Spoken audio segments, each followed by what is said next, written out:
श्री कृष्णाय नमः। श्री गोपीजन वल्लभाय नमः। श्रीमदाचार्य चरण कमलेभ्ये नमः। श्री गुसाई जी परम दयालवे नमः। श्री गुरुवे नमः। अपने माथे बिराजता सेव्य स्वरूपाय नमः। सर्व वैष्णवने जय श्री कृष्ण। ચાલો તો હવે આપણે આજે જવાનું છે નંદગામ, એટલે બરસાનાથી લગભગ 11 કિલોમીટર દૂર, 11 માઇલ દૂર આ છે નંદગામ.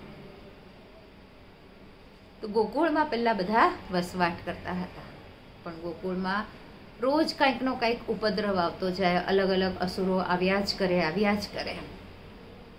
એટલે નંદ બાબાના મોટા ભાઈ ઉપનંદ એમણે સુઝાવ આપ્યો કે આપણે અહીંથી બીજા સ્થાન પર રહેવા જતા રહીએ. તો મોટા ભાઈનો આ સુઝાવ બધાએ માન્ય રાખ્યો અને બધા પોતાનું ગોકુળનું બધું સ્નાન છોડી અને બધા અહીંયા નંદગામમાં વસવા માટે આવી ગયા. તો નંદગામ પર્વતની ઉપર છે, પહાડી ઉપર, અને પર્વતના સૌથી ઊંચા ભાગ પર ત્યાં નંદરાયજીનું મંદિર છે. આજે પણ ત્યાં નંદરાયજીની તે હવેલી અને નંદરાયજીનું મંદિર તરીકે ઓળખાય છે. ત્યાં નંદરાયજી, યશોદાજી, શ્રી કૃષ્ણ અને બલરામ એમના સ્વરૂપ છે.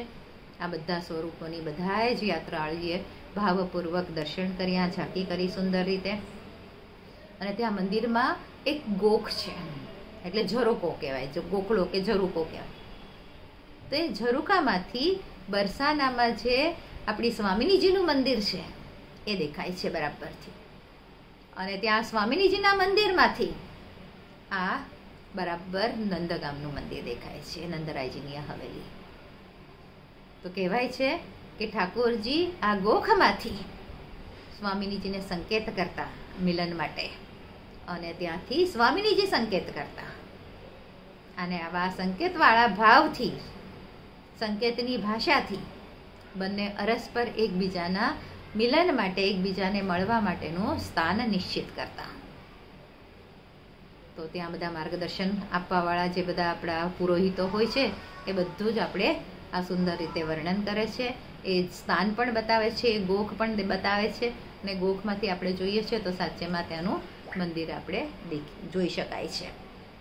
આવી રીતે સુંદર. અને આ સુંદર લીલાના અનેક પદો અષ્ટસખાઓએ કરેલા છે. અષ્ટસખાઓને તો સાચેમાં આવી બધી અનુભૂતિઓ પણ થયેલી જ હોય છે.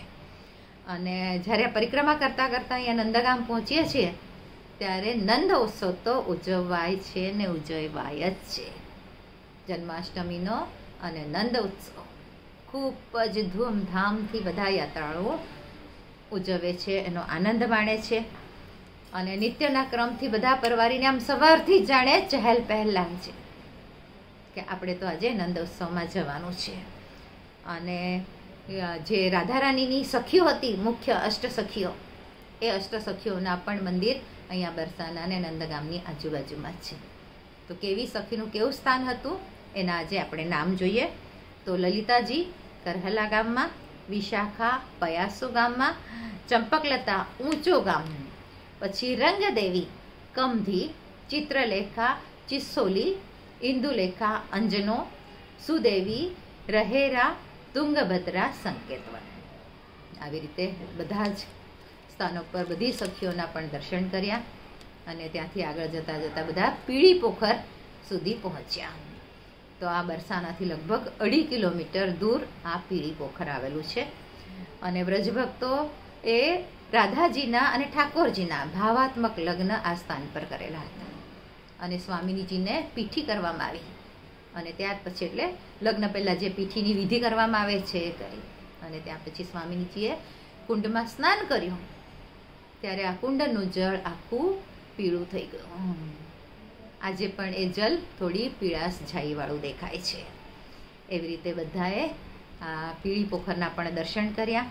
ત્યાં સ્વામિનીજીની બેઠક છે બાજુમાં જ. અને ત્યાં પીળી પોખરનું જે કુંડ છે એ કુંડના જલનું બધાએ પાન કર્યું, એટલે કે આચમન કર્યું.